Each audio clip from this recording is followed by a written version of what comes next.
Hello on the Rockers. We are celebrating Latino Heritage Month with actor and now director Guillermo Diaz from Scandal, Weeds, Party Girl, and Britney, bitch. With my co-host, runway and print model and musician Stephen Daler. And me, your sassy host with the sassy most. Raise a glass, it's on the rocks.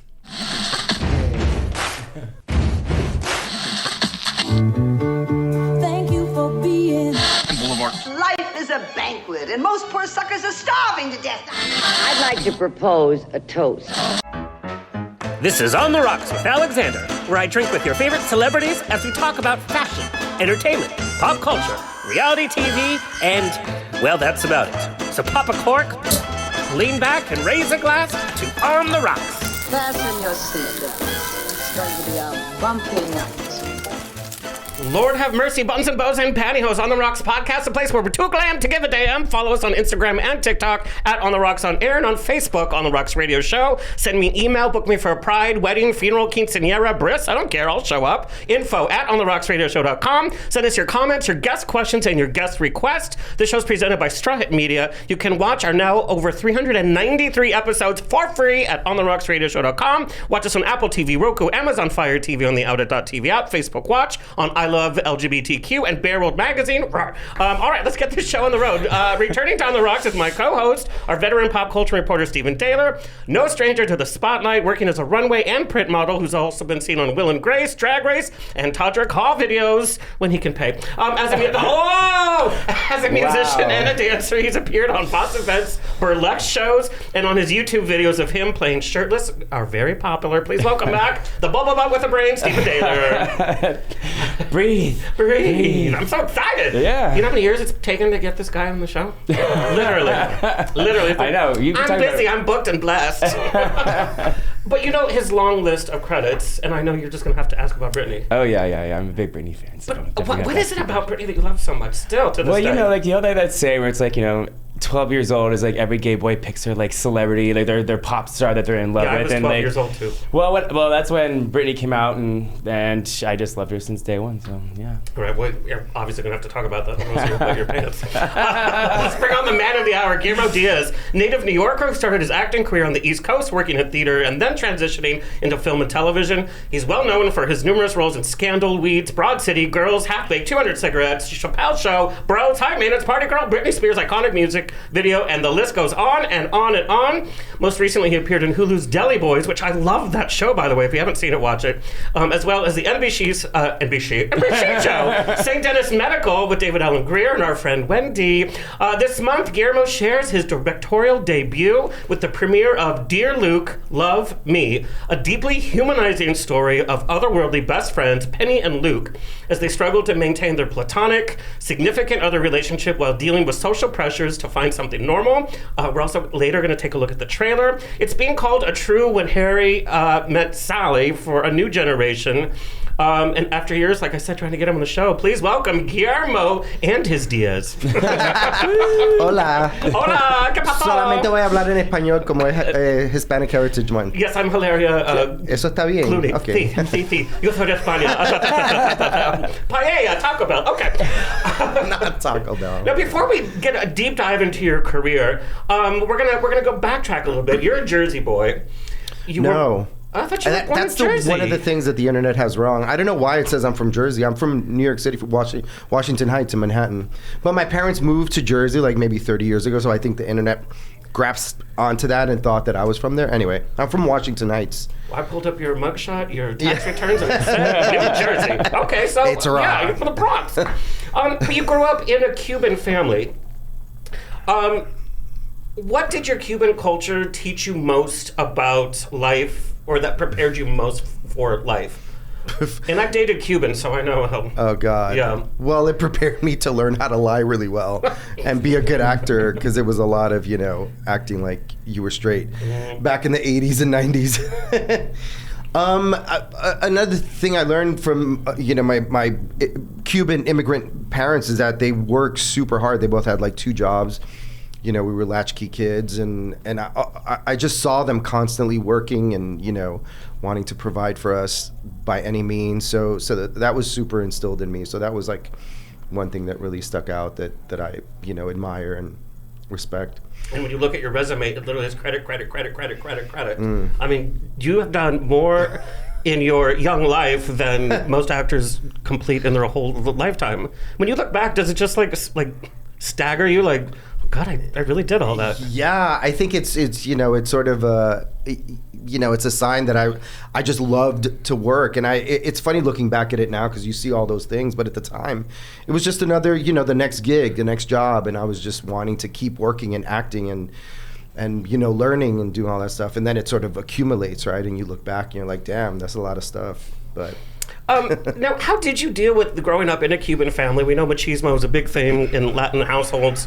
Dealing with your sexuality, because I know you were in the closet with it, right? Yeah, I didn't deal with it. I didn't come out till I was 27, around 27, which is super right. That's crazy. I was a late bloomer too because of the Latin heritage. Yeah. And now this new generation, they're coming out at like 16 and 15 and even younger.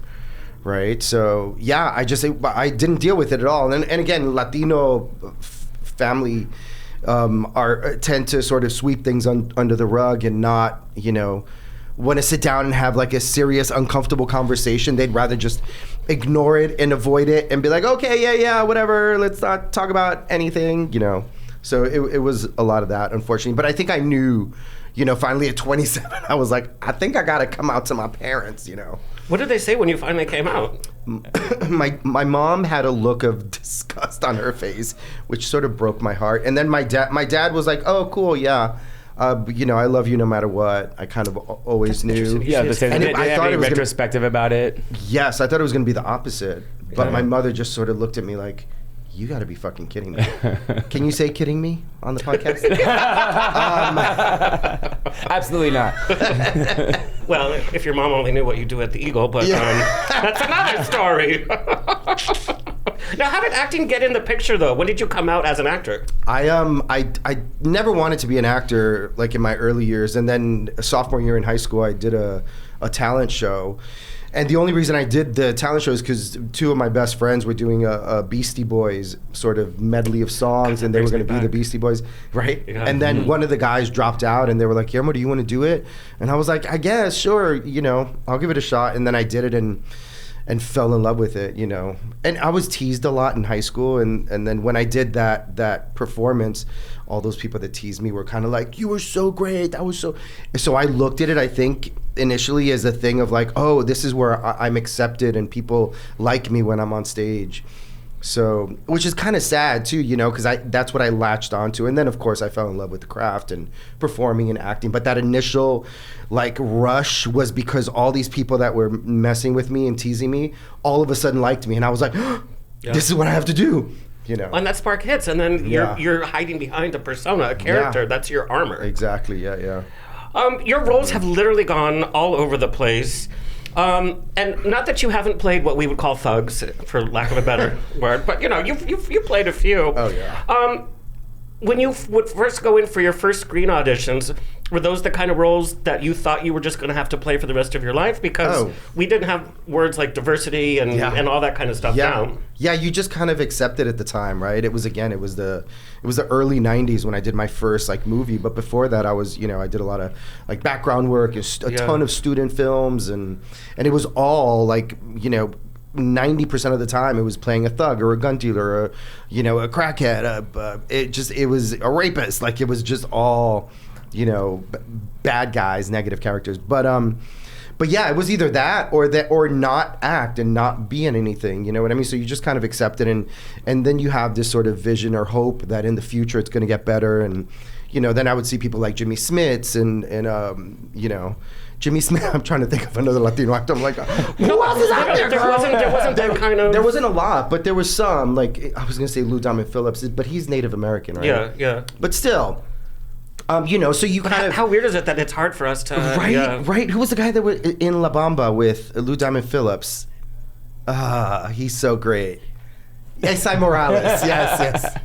God, how weird. But Jimmy Smits did really break that because he was in LA Law. Yeah. And then he became like the heartthrob. I think he was in NYPD Blue. That's right. He was in that too. Yeah. So again, you kind of, I was playing all those roles, but in the back of my head, I thought it isn't always going to be like this. It's going to get better and it's going to, I'm going to get, different kinds of roles, and it did happen. So, well, people love the different types of roles. You've done mainstream, you've done independent stuff. Still, when people talk about you all the time. I mean, people still talk about Scandal, and still people, when they find out that you're gay, they're like, "He's gay? He's so passable." Still to this day, like even some of my friends are like, "Oh, he's not gay." I'm kidding. Come on, Summer Tramp. Come on, Hot Dog Sunday. The twinkle always pops out. Like, yes. But how did you escape that? Because you really haven't been typecast as the gay guy. I mean, you played a drag queen in one of your early roles. Yeah. I don't know. I think I never paid it much mind, and I don't know. That's just sort of the way it went. And I did play some gay characters like La Miranda in Stonewall, and I did a movie called Nowhere where I played a gay character. And a few other things. Mercy, Just One Time, another film that I was super gay in. But now his super gay is like my butches. Super gay. I'm gay.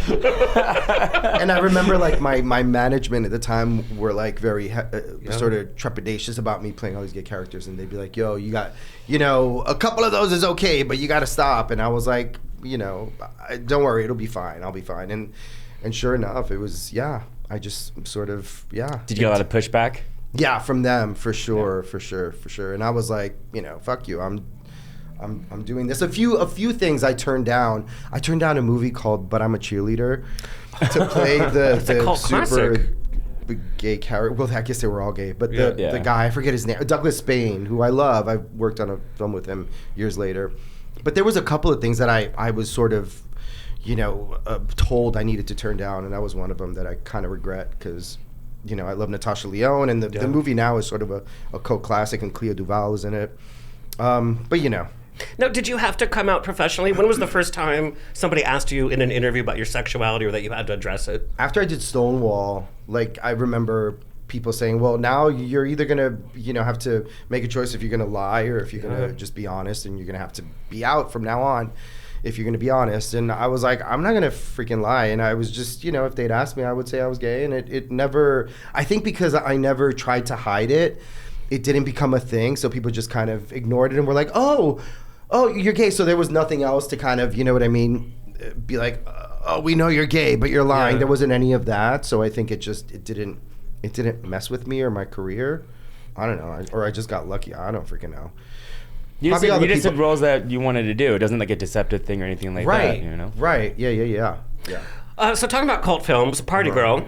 It's a film I recently revisited. You and Parker Posey.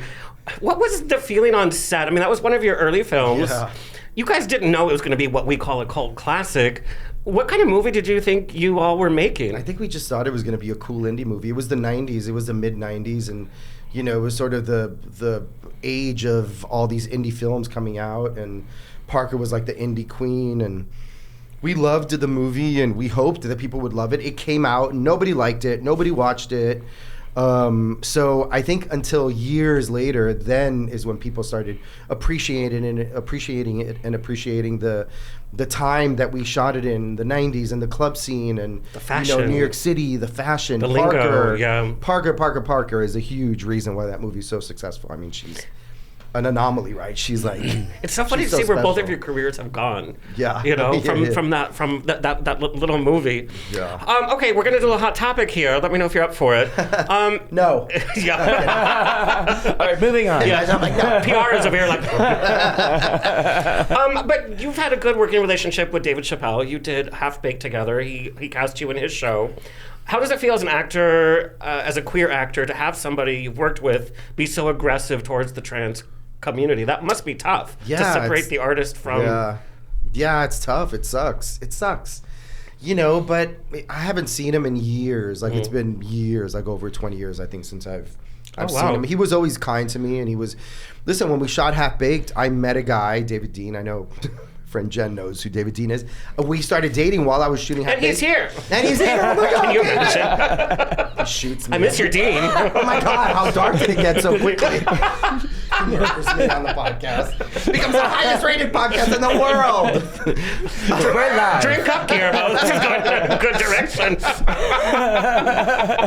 So my point was that I was out to Dave. I was out to everybody while I shot that movie. This guy became my boyfriend. He would come on set and visit me. Dave And knew Half him. Baked was like a macho. It was it was like the super cool macho. guy environment. Yeah, and also Half Baked was on the sort of, the ending of all those 80 movies that we love, that I love, Teen Wolf and Pretty in Pink, and all these movies, just every single one. Monster Squad I just watched, and in every freaking movie they throw in the word fag, or another derogatory like gay term, like every one of those movies that we loved, and as a young like gay person, right, that like it just pierces your heart, and you're like, why?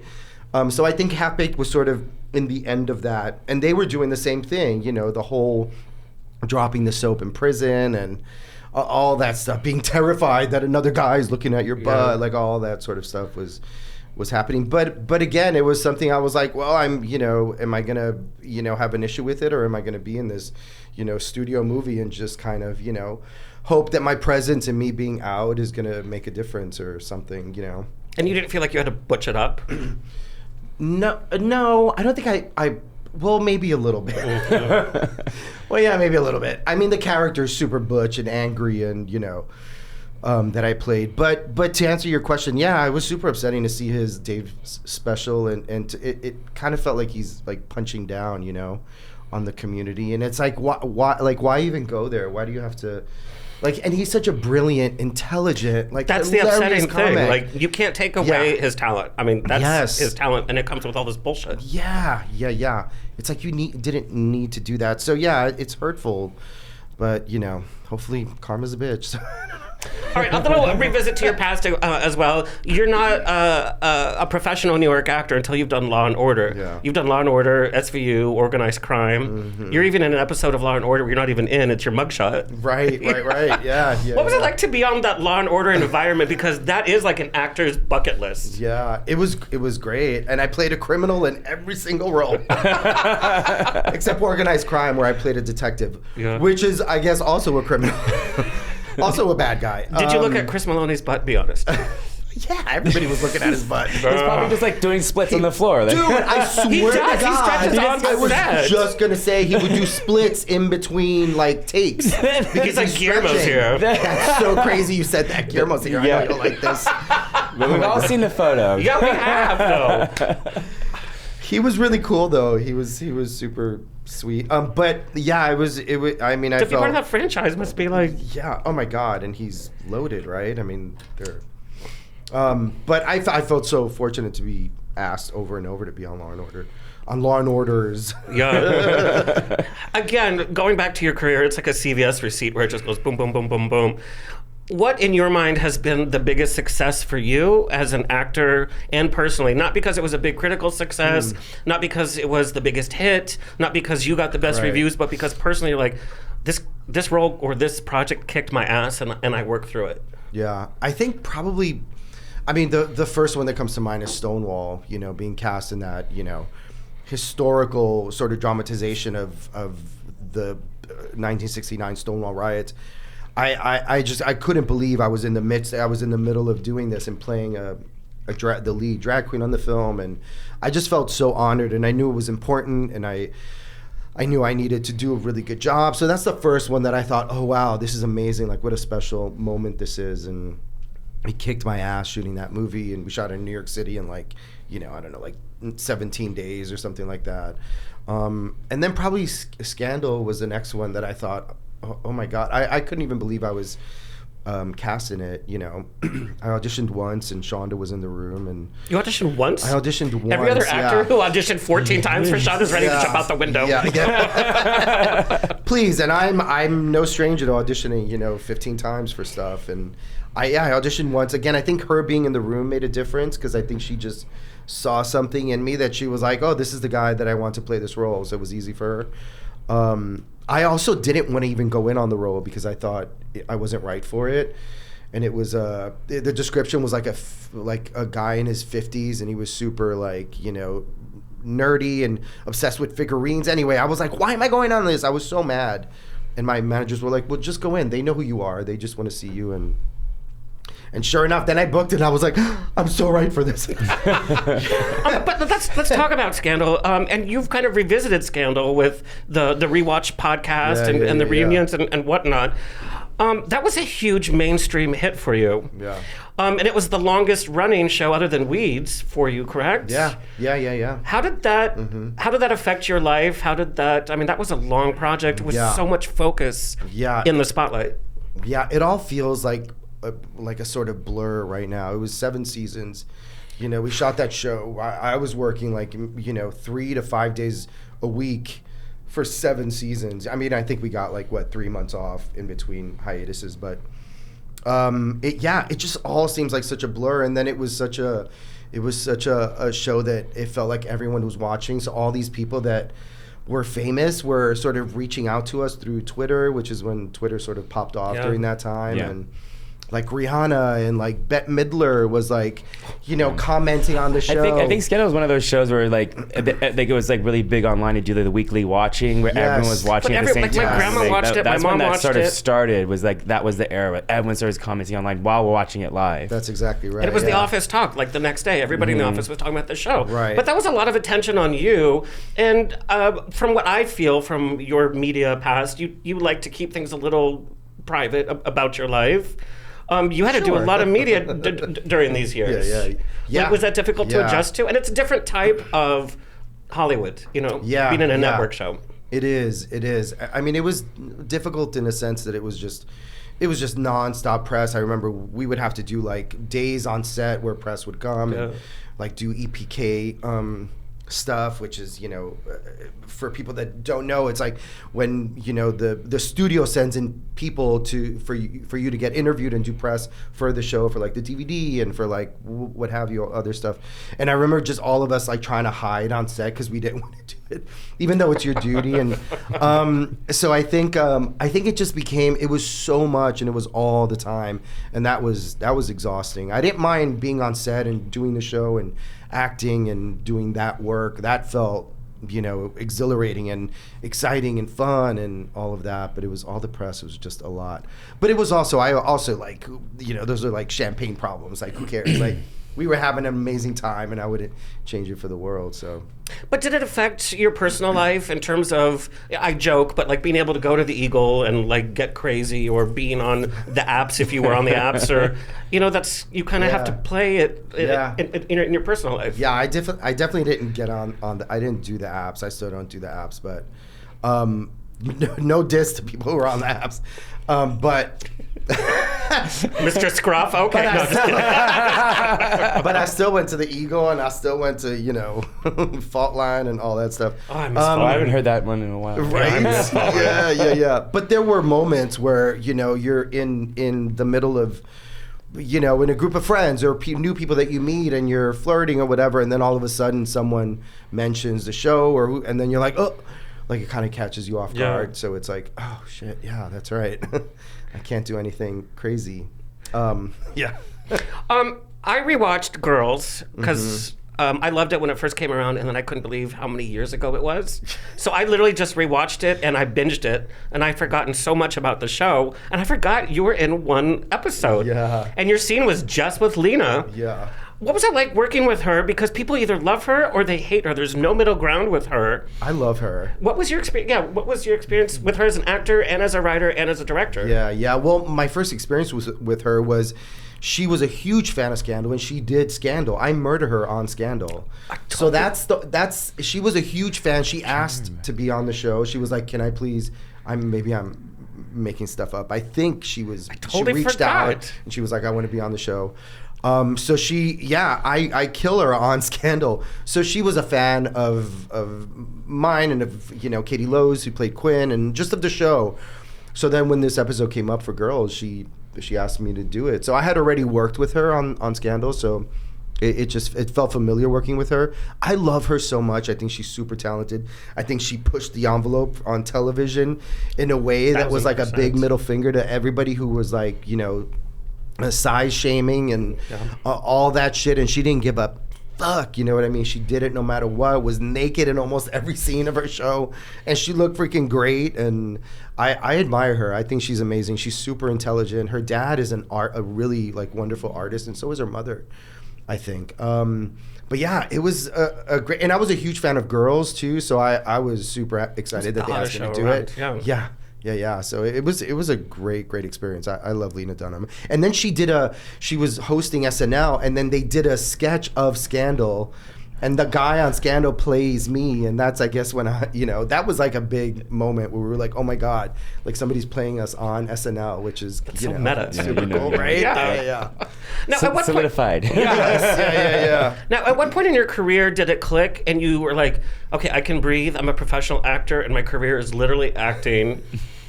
Was there like a certain period of your career? Was it Scandal? No, where you're it just still like... hasn't happened. I still haven't breathed. I mean, there are moments of that when you feel like, oh, cool. Like whenever the show, and also on Scandal, it was a hit. But every new season, we were like, oh my God, please let us get picked up. Please let us get picked up. It wasn't a guaranteed like. A lot of good shows don't make it past the third season because they tend to stop being good shows. Which was not the case with Scandal. Yeah, I mean, thank God. But so again, during Scandal, there were moments where it was like, when we'd be shooting, I was like, okay, I have a job for the next year, and like it's all good. But when that's over, that's been over for how long? Maybe 7 years now. I don't know what the numbers are, but but then again, the life of an actor, it ebbs and flows, and you kind of get used to that. And now and then you're like, okay, what's the next gig? And yeah, but I think it's good not to feel super comfortable all the time. I think it's nice to have, be on edge a little bit. Yeah, exactly. Complacency leads to like, you don't pursue really. Exactly. Yeah. It doesn't keep you, the hunger sort of goes away. Or the scariness of like not having another job ever again. Like you just never know. I mean, I also think that comes from the Latin culture as well. You work and work and work. There's no time off. Your Sundays you go to church, and then you might clean the house all day, but you know what I mean. There's always that. You always are supposed to be working, and I think that's drilled into our heads. Yes. Now, Guillermo, you've been part of and you've seen the evolution of queer representation. You did Stonewall before queer content was as prolific as it is now. When you look back and you think about, the activists who are actors, do you feel a pressure as a Latin actor, as a queer actor, do you feel the pressure to be like, well, now I guess I need to be political, I need to get on a soapbox? Do actors have a place in politics? Yeah, for sure. I mean, we're people first, right? Like, I hate when people sort of are like, oh, you're an actor, shut up. Yeah. What do you know? You're a millionaire. And it's like, yeah, I'm so not a millionaire. You know what I mean? People assume you're on television that you have a lot of money, and, that's not always the case. But yeah, absolutely. I'm super political and outspoken, and I'm that guy who will say shit and be like, oh, well, like, I'm on the right side of history at least. Like, I'm not being complicit and silent. I mean, I'm not super, like, out there like that, but I'll say stuff and comment on things that I think are really, shameful and messed up that's happening in the world. So, yeah, I think actors for sure have a place in politics. Absolutely. All right, let's talk about Bros. You were in the film Bros. I was like, Bros? What's Bros? Oh, yes. yes. Billy Eichner. Go through the Rolodex. Yeah. It was the rom-com that was supposed to go mainstream. Yeah. Millions of dollars just on the marketing. Everybody was supposed to go see it. We know not everybody went to go see it. The gays, some of the gays didn't go see it. I know. It's so crazy. Why did that movie not click? What happened? Was it our fault? Was it the gays' fault? Was it Billy's fault? I don't know. You just, who knows? Maybe in 10 years it'll be a huge hit. Like, again, Party Girl. Yeah, exactly. Like, Party Girl wasn't popular at all when it came out, and 20 years later or more, it was a hit. I don't know. I think it's a really good movie. Billy is so good in it. He did an amazing job writing it. There's so many queer actors in the film. It's a really, like, sort of heartwarming movie about a relationship between two guys, and I love it. I'm really proud of it. And it's a little raunchy too, like rom-coms are. Any rom-com is a little raunchy. Yeah. What did people have a problem that it was raunchy? Probably, I'm sure. Well, that here was a part thought: of- is that they thought it was going to be a mainstream rom-com. Right. I don't think a straight couple would be like, "Oh, let's go see Bros and see a Right. threesome." Right, But right, they'll right. go see When Harry Met Sally. Right, exactly, yeah, and then That's a date night movie. Totally, that's so true. Yeah, And like, I wouldn't take my mom to go see Bros. You right, know, yes. she's like, "What's going on?" It's like, I wish I knew. Oh, no. What's in his butt? What is he putting in his butt? Oh, butt play. All right, let's talk about your music video career. Yes, you did Britney. What, you didn't do Britney. You were in a video with Britney. Gotta stop that Gotta one. clarify. And then you were in a music video, Jay-Z and Beyonce. Oh yeah. Which experience did you enjoy more? I mean, I enjoyed both. I think it was Britney more because Britney was actually there. When I shot the On the Run video for Beyonce and Jay-Z, they weren't there on set. And that was like an acting role. Yeah, and my character's like chasing them throughout the video and, trying to kill them or all this Did they even stuff, send like a but they fruit weren't basket there. after? Like, thanks for your work? Or I don't remember. I don't think they did, but they were super grateful. And the director came into my trailer and she said, "Oh my God, Beyonce and Jay-Z are really sad they can't be here to meet you, but they're huge fans and they're so grateful, that you're doing the video." And so that was really nice, and surreal. You know what I mean? Yeah. And then they used clips of the video in the On the Run tour. Yeah. which was cool. Okay, Yeah. Britney, how did the Britney situation come about? I'm gonna let you ask these questions. No. You asked about He's it. been itching the whole time. Like, talk about Britney, talk about Britney, talk about Britney. No, I'm not that bad, I promise. What do you want to know about the video? Well, it's funny because like at the time, my friend Marco was designing all of her music videos. So we did "I Want to Go" and "Till the World Ends," all No that way. stuff. So he did like the Mickey Mouse, like skull shirt for her. Oh shit, that's Marco. Marco Yeah, Marco? yeah. No way. He's And Marco's I walked in all runway of guy. his runway shows over the years. So he was telling me about like the music video because I was like, what was it like? What it was like? And so it was just you in the scene with her in the car. Just what was it like? Just her dancing next to you and then like pouring milk. Yeah, it was the trippiest thing ever. I wasn't supposed to do all that in the video. I was just supposed to do the sort of nod to Half Baked in the beginning, and that was it. That's all I was hired to do. And then I think a couple of days before we shot the video, they called and were like, "Hey, the guy who's playing the robot lead guy dropped out. Do the director wants you to do it? Will you do it?" And I was like, "Let me think about it." Yeah. Who jumps out of a Britney video? I think it was like Chris Hemsworth or somebody. Is that the right name? Is that the? Yeah, that's the right name. I think that's the name I that's a remember name. in my head who it was. okay. So I think I it mean, was I could somebody see- like that. Maybe for Marvel purposes, we'll give him. So they were Chris Hemsworth, Guillermo Diaz. Same thing. God no. And yeah, so then I jumped in and did all that stuff. And the director was a big fan of Weeds and of Half Baked. That's why he put in that Half Baked reference in the beginning. So yeah, I think I just got really lucky too because he was a fan of those projects. And Britney was great. She was so sweet to me. She What was the first thing you said to her? We were like, "Hey, girl," or yeah. Did you play it cool, or you were like, "Hello, Miss Spears"? The thing is that I would always, with my friends like John Heibrecht, I know my friend Jen, and we all lived in the same complex, and they were huge Britney fans, and I'm a Madonna guy. You have a Madonna tattoo on your elbow, I have right? like 4. Yeah. So I was always like, whatever, Britney, like Madonna's like the real queen, and then I was asked to do the video, and I was like, I love Britney. It changed very quickly, But yeah, it But was Madonna just, loves Britney too. yeah. Oh, she does, of course, and Britney loves Madonna. Yeah. Right. And it's funny in the video, in the I Want to Go video, on the marquee, it says, what is it? The movie that she did, Crossroads 2, Cross Harder, or something like that. It's Yeah. on the marquee. And Shonda Rhimes wrote that movie. Isn't that crazy? Yeah. All these Wait, she names wrote that- Crossroads? She wrote Yeah, you didn't know- Crossroads. Yeah. yeah. Yes. You didn't? And she still got hired for other things. Yes. Listen, we don't hate on Crossroads. It's also a cult classic. Do you know I've never seen Crossroads? You have to What? watch You have it. to, You yeah. have to watch Is it. Zoe Saldana in Yeah, that? Zoe Saldana's in it. She's so beautiful, gorgeous. Yeah. Kim Cattrall Anything. plays her mom. Oh, get out of You here. have to watch it, Yeah. Guillermo. Yeah. We're going going to, to take so I'm your doing gay it. card away. Don't take it away. Okay, I want to talk about a new step in your life, which is your directorial debut for Dear Luke, Love Me. let's take a look at the trailer. We have the trailer. And we're going to take a look at, and I watched it this morning, by the way. Oh, cool. Once There lived two small creatures. They talked about this and that and nothing in particular. This is turning out to be a riveting story, Ben. You're my best friend. People notice that we're inseparable. We weren't attracted to each other. I don't think real love has to have those kinds of rules. You guys are such good friends. You know this makes us actual tree huggers now. Everything I own is you. You are in all the music I've ever heard. Friends aren't supposed to say I love you to each other. No one knows us like we do. No one gets this. I was expecting everything to be so much different. I was expecting us not to lose touch.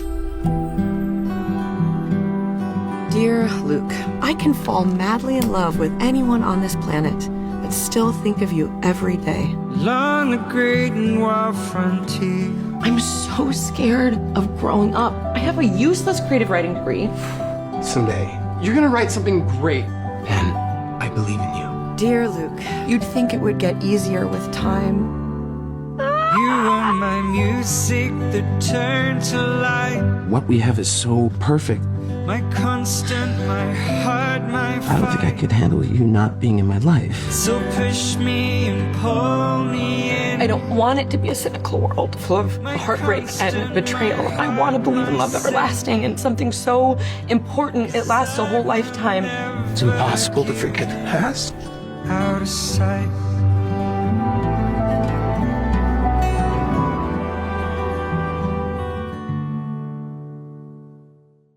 Dear Luke, Love Me comes out this month. And I love how in the trailer, the comma's the last thing that goes in, because that comma changes the whole... Right. The whole... And I'm not going to give anything away, but the film is definitely a journey. Totally, yeah. First of all, as an actor, what do you look for most in a director? What do you need from a director? Somebody who gives you freedom. Somebody that doesn't sort of restrict you too much while you're acting or trying to do the work. When you feel free as an actor, then you can do anything, and you're really good at adjusting if they want you to do it differently or whatever. So I think that's the main thing. There are a lot of directors sometimes that sort of want you to do it this certain way, and they don't want you to veer away from that, and that sort of, it just stifles you as an actor, you know what I mean? So yeah, I think just allowing you the freedom to sort of explore the character and go with your instincts, and that. Was directing on your radar? Was it on your vision board? How did this opportunity come about, and what made you say, yes, this would be my directorial debut? This will be my directorial debut. I say. It was on my radar, I suppose, but it wasn't like something I was actively searching out at that time. It was my good friend Mally McCowan, who wrote the script, and she's the lead in the film. She plays Penny. Wrote this amazing script, and she sent it to me.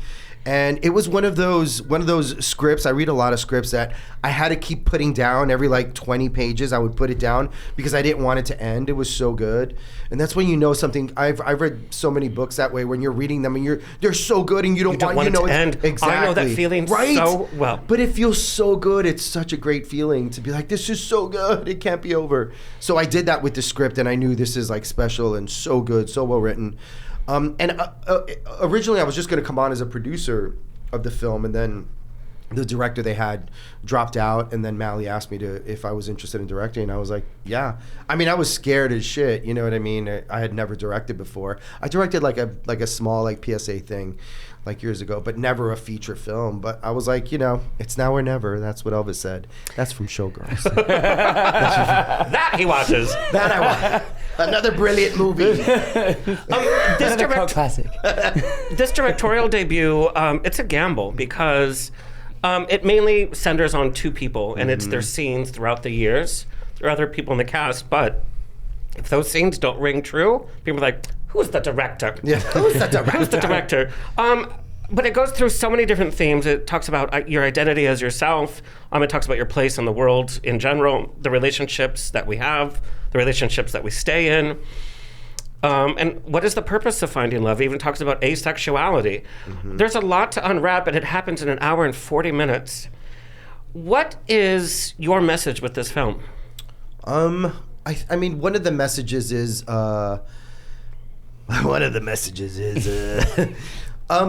that love is complicated, but it's beautiful and rewarding and worth all the heartache and, you know, that sort of cliche, like corny saying, it's better to have loved that found love and lost it than never to have loved at all. Do you believe that? Yeah, I do believe that. I believe that. Yeah. And you know, even with all I don't want to give away too much in the film either, but you know, I think everyone can relate to it because there's heartache and there's pain and there's beauty and there's love and great things. There's animation in the movie. The animation was so well done. It reminded me of when Hedwig went into that animation. Yes. Even the kind of surreal figures. Yes. And then the figures played a part in their real lives too. Yes. I absolutely loved it. But it enchanted me just like Hedwig. That scene in the movie is what they're reading in the scene is a poem that Clint McCowan wrote, who is Mally's father.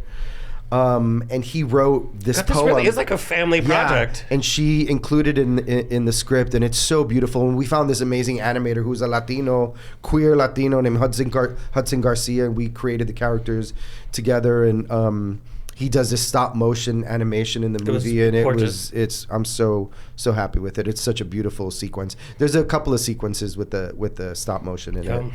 Yeah. Love is the biggest theme there. How have love relationships affected your career? Is it possible to focus on your career and have a healthy relationship? Is that possible? Sure. Yeah. Why'd your voice get so high? When people lie, their voices get high. Drink up, Diaz. As I down this whole drink. It's been great. I need a straw. Somebody give me a straw in this dump. But it is difficult being in entertainment because you have to have that diva quality. I don't mean diva quality the way that we think of it, but like you have to pay attention to your career. You have to pay attention to your image. You have to do all of that.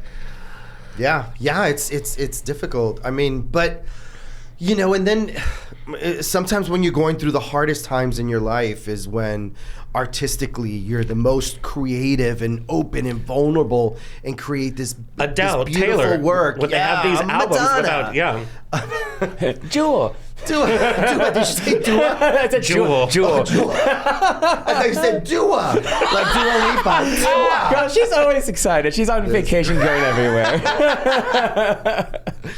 But that's very true. Yeah. And you know, we're also humans, and we're, you know, you want to experience love and be in a relationship, and then this work, this job that we have happens to be super time consuming, and you know. And you give your emotion on camera when you come home. All you want to do is just be like, bleh. Yeah. Drink whiskey and watch Golden Girls. I literally do that every single night. Me too. It's my timer to go to sleep every night without fail. It's Judge Judy for a half hour, and then it's Golden Girls, 100%. You get all like worked up with Judge Judy, and then Golden Girls sort of winds you down. Every night. I could come home at 5 a.m, and that's still my process to go to bed. I love that so much. I used to do that with Golden Girls. I still do it once in a while. I'll put them on. Yeah, it's great. But yeah, love freaking sucks, but you know, that's part of life, and we have to just keep looking for it. As a director, I'm sure you have your creative process as an actor. When you get your script, you're like, okay, I'm playing this, you know.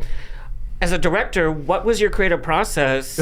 Were you doing the storyboards? Did you have Post-its all over your wall? No. The thing is, with this movie, we tried to sort of sell the script, and people were interested and they liked the script, but Mally wanted to be the lead, which I feel like she should have, and I'm glad she did. But they were like, there's no way that anybody's going to buy the script if it's an completely unknown actress. It's a gamble. This film is a gamble. And over people kept saying, look, it's a beautiful script. We'll sell it out there, but she ain't going to play Penny.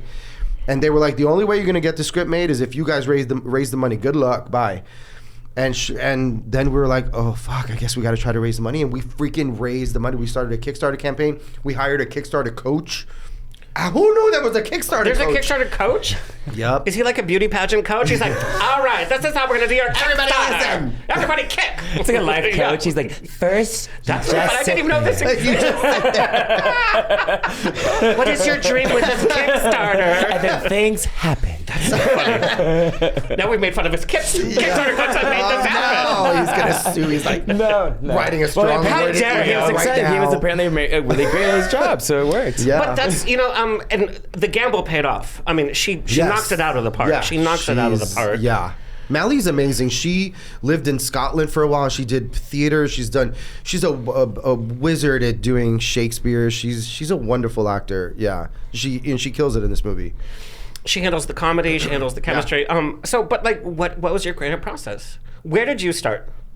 With the movie, with the directing, I didn't really have a process. I did have a lot of time to sit with my DP, with the director of photography, and talk out. I'm glad like you said director of photography. I know. I said that because you two queens. Your fans from the you two Eagle. homos were like, Your fans from the Eagle are be like, we know his DP. Your sphincters but Alexander and I were just like, flexed. So I had a lot of time to sit with my I director love this side of him because photography. usually it's like, I'm Guillermo Diaz. And now you're like, woo, Kickstarter. But then once, so I had time to work out a shot list with her and all that. But once we got to set, it was such a quick turnaround. We had to shoot this movie and it was 21 days. I was going to ask how long. I think it was something like that. But the smart thing that I did, that I'm so happy I did, is I hired my DP from Scandal, who was not our DP, I'm sorry, our AD, our assistant director from Scandal. They must have been so excited to know that you were doing your first directing. Oh, she was, and she's a queer woman. She's amazing. I love her. I love So that. I brought her on, and she was my right-hand person who knew all the technical side of filmmaking. So I was able to focus on not just, but a lot of just the emotional work and the scene work and all of that. And she was the one that was like, hey, you need to get this shot from here because then you're going to have a hard time editing if you don't get this shot. All that stuff that so I'm not important. thinking about, Yeah, that yeah, I knew yeah. I wasn't going to be sort of good at. And she was amazing in that. So, I think just having people around me sort of guide me, in the right way and help me along the way. And that helped a lot. But as far as a process, I didn't really have a process. I think the night before I would read over and over the scenes we were going to shoot and just sort of get the intentions that I wanted in those scenes, get them really clear in my head so I can pass it along to the actors. And rehearsing, I rehearsed a lot with them. As much as you can rehearse on set, you don't really have a lot of time to rehearse. But Well, that was one of the questions I have is the chemistry is built in the very first second that they're on screen. Having coming from theater, you have a few weeks to work through that chemistry. As a director, how did you facilitate that chemistry between these two people? Yeah, well, they knew each other. Mally McCowan and Nick Eversman, who play Penny and Luke, have known each other for over a year at that point, I believe. And they had worked together on another project. So I think that chemistry was already there, which is, that's wonderful. That was great.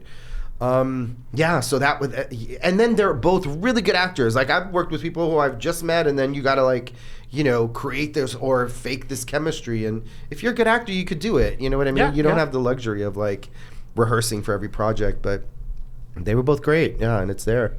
Guillermo, what was the first day? Everybody's there. It's the crew, and it's your first few minutes as a director. Were you shitting your pants? Oh yeah. What was that first day like? Yeah. Or did it just click? And you're I like, literally I got this. wore diapers the first week. No, I'm kidding. Again, we're back to the Eagle. Sponsored by the Eagle, LA. This is why Fault Line closed. I was just at Folsom, and there was several people. I thought I smelled you. And there were several guys in diapers. That's like a bigger thing now. Yeah. I mean, it's always had an yeah. audience, but okay. I know. I went up to a couple and I was like, "Did you two have poopies in there? Is there a poopies in there?" No. And they're like, yeah. Guillermo Diaz just made a diaper joke. Oh my Oh my God. What was the question? Shonda's writing the next script. She's like, maybe not. Maybe I won't use him. Oh God, no. Shonda, please. I need a job. No, but the first few minutes, like, it must have been, because I was looking at you like, okay, Yeah. when you Yeah. yell action, that's all you. Yeah, I think the first couple of days I was really nervous and sort of anxious. And I remember the AD, the woman who I hired to be my AD, came up to me and pulled me aside and she said, Guillermo, you gotta step it up, your voice has to be loud and clear. And if you're not the first person that they hear when everyone gets to set, and it's a strong, loud voice, and you're gonna lose these people. You're gonna lose the crew. You're gonna lose the actors. And I was like, oh shit, yeah. She pulled me aside and said exactly that, and I was like, oh wow, okay. That's a great assistant director. Yeah, and then the next day I came in with my beret, and I was like, listen up, you motherfuckers! There's free diapers for all of you. She's like, okay, the good energy. Come on, let's go. But what's funny, you worked with Ethan Hawke for his directorial debut for Chelsea Waltz. Oh yeah, oh my God, that's right. Yeah. Your first day as him as director, where you were like, that's Ethan Hawke directing me. I mean, oh yeah. Did he teach you anything about that kind of transition from actor to director? I think what Ethan taught me is that not to be too sort of caught up in a shot list or something that you have pre-planned, because when you get to set and you get the feel of the room and the people and the background, it changes everything. And to go with that flow and let that sort of change things if it must, and that's okay. And sometimes beauty comes from that. You know, something really spectacular comes from not going exactly what you thought it was going to be like. And I learned that from him. I think he's very much that type of director, which I love. So do you have the director bug now? Have you been bitten? Yeah. I was like, is there like a genre or something that you're like kind of gravitating towards for your next project, or something that like, if it fell on your desk, you're like, okay, this is what I want to do? Oh, totally. I'm a huge horror film fan. So. I was about to say. I would love to do a horror movie. Absolutely. You did that queer horror film too. What was the name? I forget. Well, he was in it. You were a producer on it too. Oh my God, yes. Yeah, I was like, I did? Girl, I'm sorry. This vodka's good. Can I keep this flask? Sponsored by Eagle LA. Yes. So what would be your next kind of... I did a horror / thriller film with Todd Varro, who's a wonderful, like, provocative, like, underground, do-it-yourself director, and I produced it and starred in it. And yeah, you're right. You're right about that. It's called You Can't Stay Here. Yeah.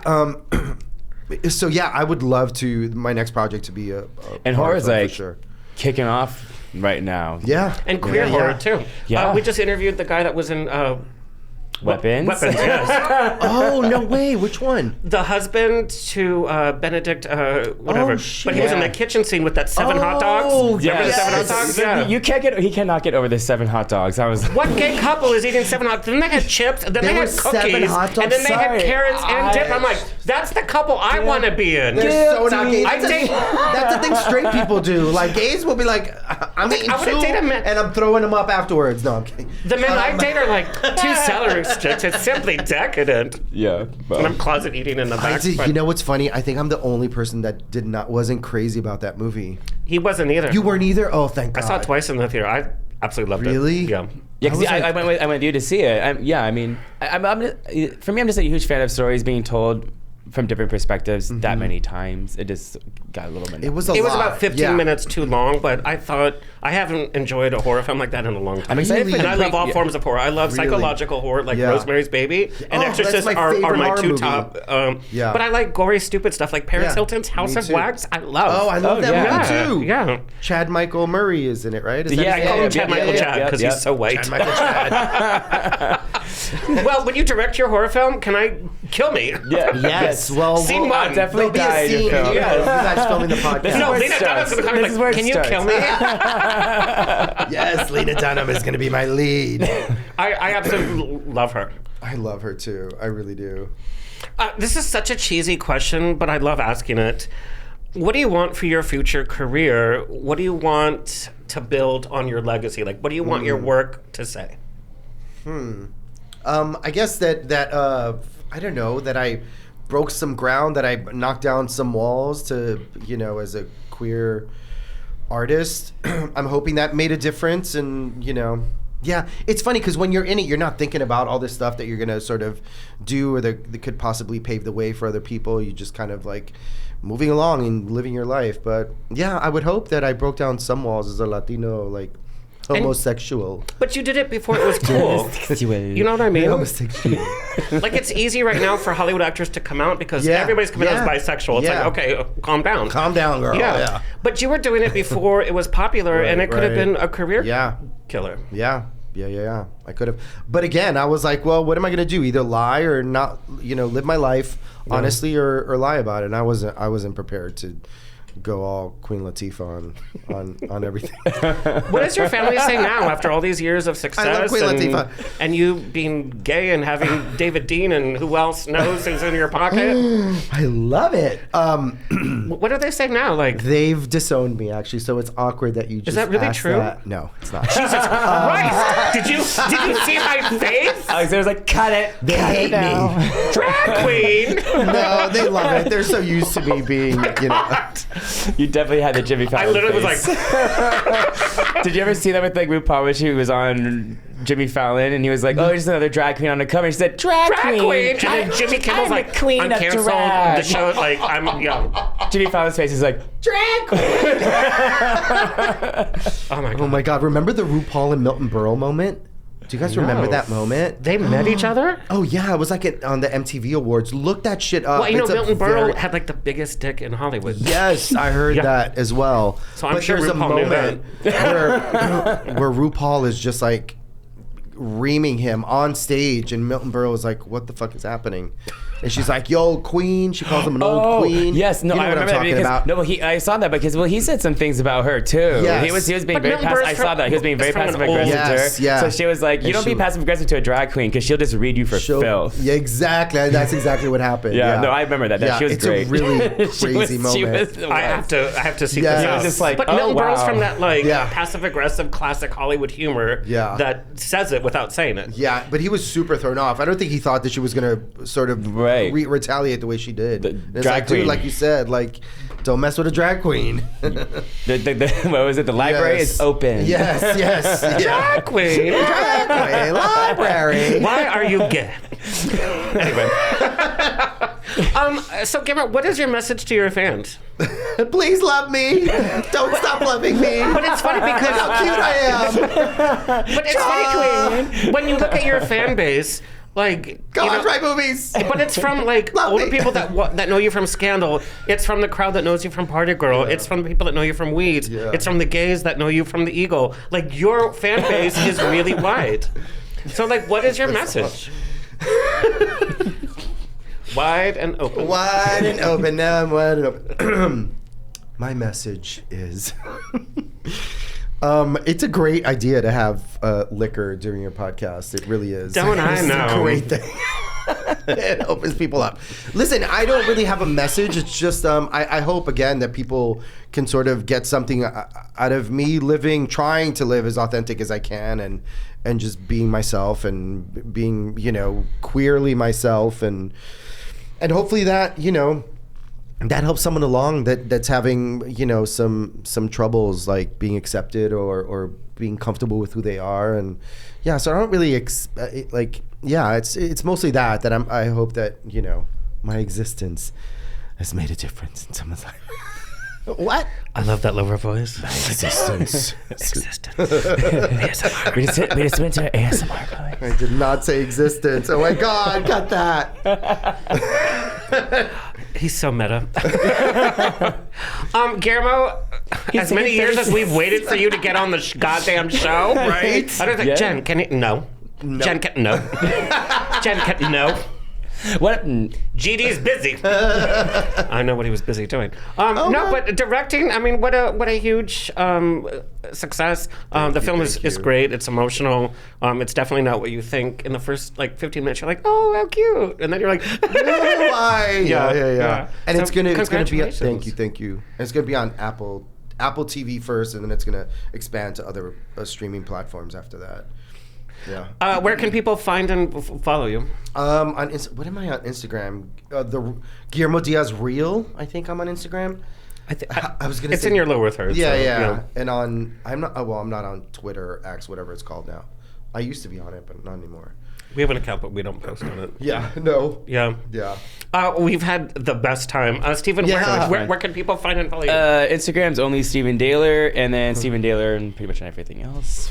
So. And a huge thank you to Jen Salinas, the PR of PR, who finally made this happen. And that's all, folks. It's always a grab bag of fun here every weekend on The Rocks. A big thank you to our engineer, Xavier. I mean, what a name is that? Like, yes, that's some drama happening. Love it. Please like, share, subscribe so we can continue bringing the show for you for free. Until next time, stay happy, stay healthy, stay sexy, and if you drink, stay tipsy. Yeah.